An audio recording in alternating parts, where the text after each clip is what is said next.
Hello! I thought I would show you what we got from Hampton Court yesterday. What an amazing day we had. Let me just tilt the camera up a little bit, then you can see me. That's better.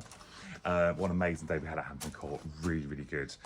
We decided to plant up the side of the house. You can see there's two houses here, either side. This is our house, that's our neighbour's house.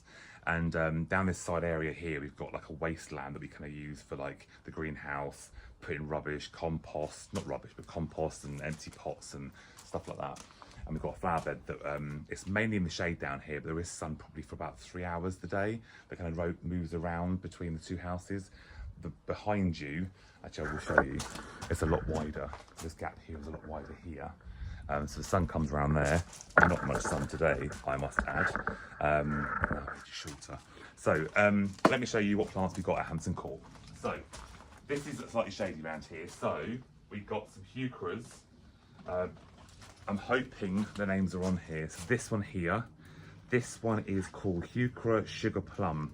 I love heucheras. They're great in the shade. They're great in part shade, part sun, but they're not great in full sun. I believe the darker the leaves, when they're in more sun, they go darker. So that's a lovely one, that's Sugar Plum. The other two I got, these are only grouped together. It's not helpful though. There is a label on that one, and that one, excellent. So this one, this lovely colour one here, is called Heuchera Goji Berry. Goji Berry, and also heucheras have little flowers on them, like flower spikes. I've currently got them all sat in water. It was a long day yesterday. And this one here, they do a lime green version, but I think it looks like a cabbage. This one is called Splashberry. And seeing when it gets sun on it, it gets more of these veined leaves on here. So I really like the kind of texture of that one. And they're all going to go together. I also love hostas. Who doesn't love a hosta? So I've got 3 different types of hostas. I've got a huge hosta in the garden anyway, and a few mini ones with the bonsais. This one here I thought was really cute. That was £9, as you can see, from Sienna Hostas. This is called Firefly. There are hundreds of varieties of hostas.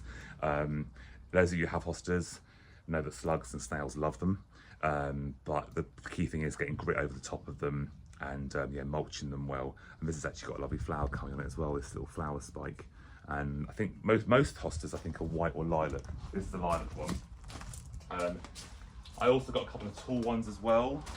This one here I thought was beautiful. Nice long stems. Bit of a bargain actually. Got 2 in that pot, look. 2 spikes. That one is called Lakeside Meter Maid. Yellow leaves that turn white with a wide green margin and a splash, and lavender flowers. Again, semi-shade stroke shade. So all good for those. This one I thought was a beautiful colour. You don't really see it on the camera that well, but looking at it, it's just like your eyes go a bit like mesmerised. This one is called, I think it's called Firefly. No, it's not. It's called Sunny Halcyon. Sunny Halcyon? Halcyon? Now this one grows like over 2 foot tall, this one. And I think this one's about the same. Yeah. So I want those to go towards the back. I love the long stems on those. It means we can underplant them with some of the shorter hosta. So that's the hostas we got. You can't have a shade-loving spot without having ferns. So we've got a couple of ferns here. Ferns are something I've never really got before. Never really to be honest, been interested in them. But having this kind of area is just exciting to try these new plants. I'm never going to pronounce these different ferns. So this one here has got like a silvery grey tinge to it. It's got lots of little, there's a name for these, like fronds or something that can't be, there's another name for them, but people will probably tell me. There's lots coming up down the bottom there as well, in the bottom. This actually, believe it or not, grows quite big. It's about 30 centimetres wide and 40 centimetres tall. So yeah, it's still quite a bit taller than that. Love the fact that the fronds, the leaves are quite far apart as well. Thought that was really lovely. And it's also, the ends of them have got a little twist on them. This one is a much bigger one. This grows to about 1 metre tall. Yeah, 1 metre tall this one goes to. So that's much bigger. It's a new variety. Oh, by the way, that one, I'll show you the label of the first one. That's that one. And it's probably back to front. That's not going to help you, is it? Chalelius Lanose. Don't know. And this one is called Dryopteris Filex Barnesi. Probably said totally wrong. But these are lovely because, again, the bracts, the leaves are almost individual. You see what I mean? They all turn up rather than just flat all the way down. There was some that go flat all the way down, but these are like, if you look on the side version, sideway, they all kind of like tilt towards the top. So again, they're shade loving plants. They'll do really well in the border. Also got an allium. Now alliums, I believe, well, I think I'm also for the sun, but a couple of people yesterday assured me that this millennium one, allium millennium, that's what it grows like, will be fine in as long as it gets some sun, which I say it gets about 3 hours of sun here. It's plenty of light around here as well, which is good. But I thought that was a lovely plant, lovely grouped. Lots of one about to pop there as well. It's lovely. So yeah, that'll be towards the front of the border, so it gets the most position of where the sun is. So that'll be the front. And then love astilbes. Now astilbes I've always just known as the very, very pale pink and the real soft ones. And I always find when it rains, the rain just batters them and the leaves are so light, they just go all flat as a pancake. This one is called Astilbe Black Pearls. And it's a lovely lilac-y colour. The leaves are so strong and it's really, really, it's a massive clump in there. I could even split that, to be honest, but I won't, I'll leave it this year. That grows, I think it's about 70 centimetres tall. It's a tall one, they said.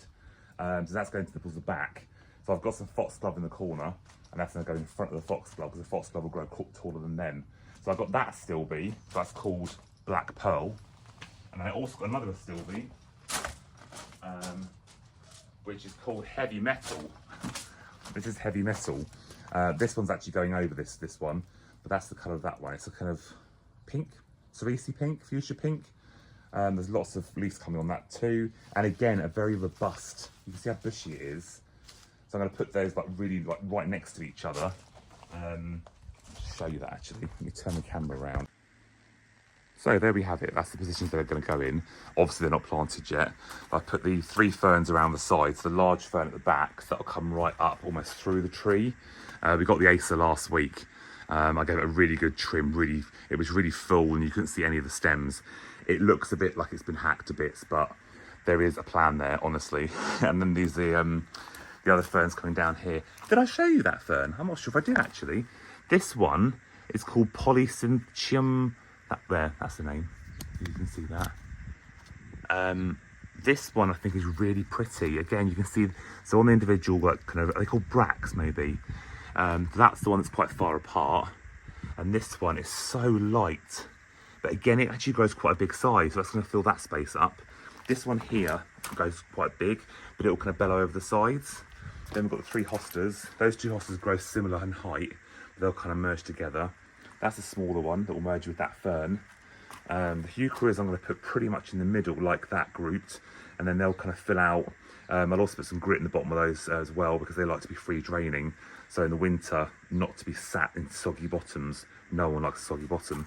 And then this side here, so that's the foxglove over the back. I grew them from seed this year, so they're biannuals. So next year they'll flower, and they'll come literally about a kind of metre up here. Or maybe even taller actually, about 1.5 meters up the back. Then they'll still be in front of those. And the following year when the foxgloves don't come back, at least I've got a show of something in front of those, which is fine because it still comes back every year. And then the allium will be there in that corner. Here I've got a hardy geranium too. Also got a mirror there to put up on the wall possibly. But that's the kind of plan at the moment. What I'll also do actually, while we're on here, I will take you down the bottom of the garden. I'll show you a grass that I got as well. It's a Calamadrossis. That's the label there for it. So we did have a big evening stock literally in the middle here. It was beautiful. It filled this whole area. But the problem was the Elstrom area here wasn't getting any sun. The Achillea wasn't getting any sun, and these gladioli were getting like mushed up as well. So I've pulled that out and I put this grass here. Now it looks nothing at the moment, but it grows about 6 foot tall, so taller than it is now, and it literally will fill up that whole space. But the good thing is the sun will still be able to get through the grass through to the other plants. And it's very, very upright, that grass.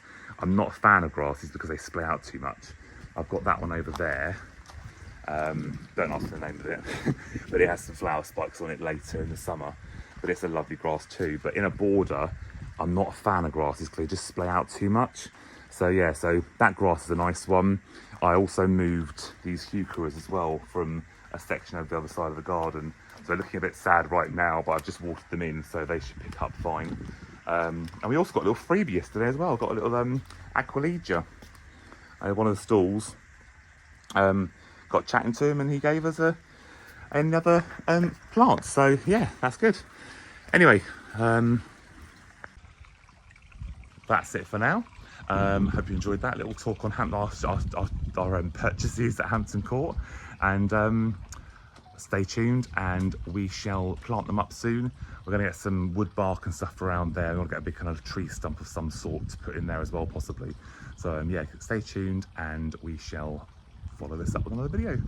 Thanks for watching, and please like and subscribe to our channel. Thank you. Cheers. Bye bye.